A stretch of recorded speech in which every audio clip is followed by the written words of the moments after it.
எல்லோருக்கும் happy morning. இன்றைக்கி நல்ல சுவையான சேமியா பாயசம் எப்படி பண்ணலான்னு பார்க்கலாம் வாங்க. அதுக்கு முன்னாடி 2 பேஜை சப்ஸ்கிரைப் பண்ணாதவங்க சப்ஸ்கிரைப் பண்ணிக்கோங்க. ஒரு கடாயில் கொஞ்சமாக நெய் ஆட் பண்ணிக்கோங்க. நான் வந்து பாதாம், முந்திரி, திராட்சை இது எல்லாமே ஆட் பண்ணுறேன். உங்கள்கிட்ட என்ன ட்ரை ஃப்ரூட்ஸ் இருக்கோ அதை நீங்கள் ஆட் பண்ணிக்கலாம். அதே கடாயில் சேமியாவும் ஆட் பண்ணி நல்லா வந்து ரோஸ்ட் பண்ணி எடுத்து வச்சுக்கோங்க. 1 டம்ளர் அளவுக்கு தண்ணி எடுத்துக்கோங்க. அது கூடவே நீங்கள் எவ்வளோ பால் எடுத்துக்கிறீங்களோ அதில் பாதி அளவு பாலை இப்போயே சேர்த்து லோ ஃப்ளேமில் ஜவ்வரிசி வேகிற அளவுக்கு வச்சுக்கோங்க. ஒரு 10லேருந்து 15 நிமிஷம் ஆகும். ஜவ்வரிசி வந்து நல்லா கண்ணாடி பதத்துக்கு வந்த உடனே நீங்கள் வந்து சுகர் வந்து ஆட் பண்ணிக்கலாம். எவ்வளோ வந்து பால் எடுத்துக்கிறீங்களோ அதில் 1/4 பகுதி அளவுக்கு நீங்கள் சுகர் எடுத்துக்கிட்டா வந்து போதும். வாசனைக்கு 2 ஏலக்காய் நல்லா தட்டி சேர்த்துக்கோங்க.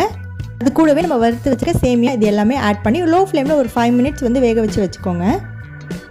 5 நிமிஷம் நல்லா சேமியா வெந்ததும் நம்ம எடுத்து வச்சுருக்க மீதி பாலையும் இதோட ஆட் பண்ணிக்கோங்க.